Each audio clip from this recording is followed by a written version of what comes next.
फिरौन कौन है? फिरौन सिर्फ एक शख्स का नाम नहीं है। मिस्र का जो भी बादशाह होता था उसका लक़ब फिरौन होता था। तकरीबन 18 या 19 फिरौन आए। जो भी बादशाह होता था उसका लक़ब था ये फिरौन। अक्सर लोग इसको नाम समझते हैं। अब जो मूसा अलैहिस्सलाम के जमाने का फिरौन था वो बड़ा जरी था, उसे ताकत पर गुरूर भी था, घमंड भी था।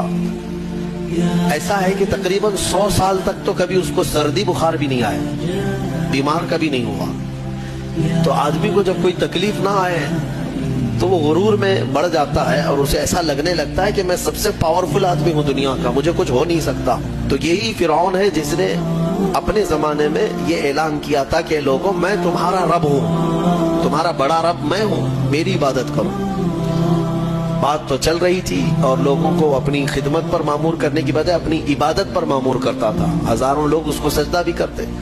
एक दिन ऐसा हुआ कि फिरौन ने ख्वाब देखा, आसमान से एक तारा टूटकर उसकी गोद में गिरा या उसके महल पे गिरा और फिर आग लग गई उसके महल में। वो घबरा करके उठा, सुबह नुजूमियों को, काहिनों को बुलाया कि इस ख्वाब की कोई ताबीर सही सही बता दे। बहुतों ने अलग अलग ताबीरें बताई। फिर जो बड़े माहिर नुजूमी थे उन्होंने कहा कि इस ख्वाब की ताबीर ये है कि बनी इसराइल खानदान में एक बच्चा पैदा होगा जो तेरी सल्तनत को हिलाक कर देगा, तेरी सल्तनत के हिलाक करने का बाइस बनेगा। ख्वाब की ताबीर सुनने के बाद शाही फरमान जारी कर दिया उसने कि बनी इसराइल में आज के बाद जो भी लड़का पैदा होगा उसे मार दिया जाएगा, क्योंकि वो बच्चा कहीं सल्तनत की हिलाक करने वाला पैदा ना हो जाए।